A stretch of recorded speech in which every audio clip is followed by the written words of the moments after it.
സൃഷ്ടിയുടെ സൗന്ദര്യം നാനാത്വത്തിലാണെന്ന് സദ്ഗുരു ശ്രീമാതാ അമൃതാനന്ദമയി ദേവി. കോഴിക്കോടിനെ ഭക്തിസാന്ദ്രമാക്കി ബ്രഹ്മസ്ഥാന ക്ഷേത്ര മഹോത്സവം തുടരുന്നു. അമ്മയുടെ ദർശന പുണ്യം നുകരാൻ ആയിരക്കണക്കിന് ഭക്തജനങ്ങളാണ് ഉത്സവ നഗരിയിലേക്ക് ഒഴുകിയെത്തുന്നത്. സദ്ഗുരു ശ്രീ മാതാ അമൃതാനന്ദമയി ദേവിയുടെ പാദസ്പർശത്താൽ ആത്മീയ നിർവൃതിയിലാണ് കോഴിക്കോടിന്റെ മണ്ണ്. ബ്രഹ്മസ്ഥാന ക്ഷേത്ര മഹോത്സവത്തിനെത്തിയ അമ്മയെ ഭക്തിനിർഭരമായ ചടങ്ങുകളോടെയാണ് പൗരപ്രമുഖർ സ്വീകരിച്ചത്. മുൻ ഗോവ ഗവർണർ PS ശ്രീധരൻപിള്ള, പ്രമുഖ വ്യവസായി ഗോകുലം ഗോപാലൻ, MLA മാരായ K ജയന്ത്, പ്രവീൺ കുമാർ എന്നിവർ അമ്മയെ ഹാരാർപ്പണം ചെയ്തു വരവേറ്റു.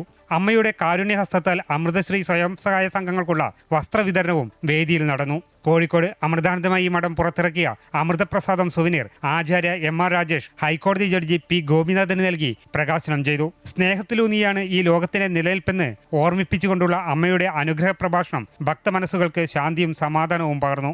സൃഷ്ടിയുടെ സൗന്ദര്യം നാനത്വത്തിലാണെന്ന് അമ്മ പറഞ്ഞു. പ്രകൃതി മഹാശക്തിയാണ്. രക്ഷിക്കാൻ കഴിവുള്ളവന് ശിക്ഷിക്കാൻ കഴിവുണ്ടെന്നും നമ്മൾ മറക്കരുത്. ഇനി ക്ഷമിച്ചാൽ മക്കൾ നന്നാകില്ല എന്ന് പ്രകൃതി തുടങ്ങിയിരിക്കും. അതുകൊണ്ട് ഇനിയെങ്കിലും പ്രകൃതി മുന്നിൽ വിനയപൂർവ്വം നമ്മൾ സ്നേഹിക്കാനും ആരാധനിക്കാനും ശ്രമിക്കുക.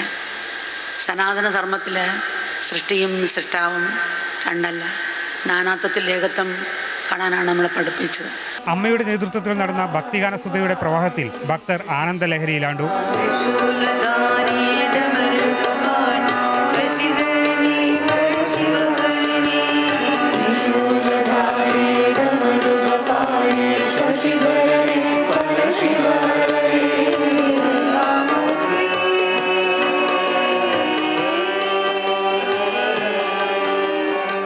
തുടർന്ന് അമ്മയ്ക്കായി മക്കളുടെ ഭക്തി നിർഭരമായ ആരതി.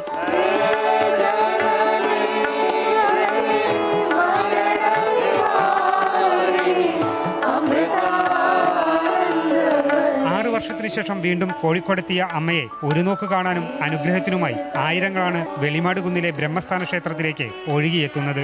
ഇവിടെ എത്തുന്ന അവസാന ഭക്തനും ദർശനമേകി അമ്മയുടെ കോഴിക്കോട് സന്ദർശനം നാളെ പൂർത്തിയാകും.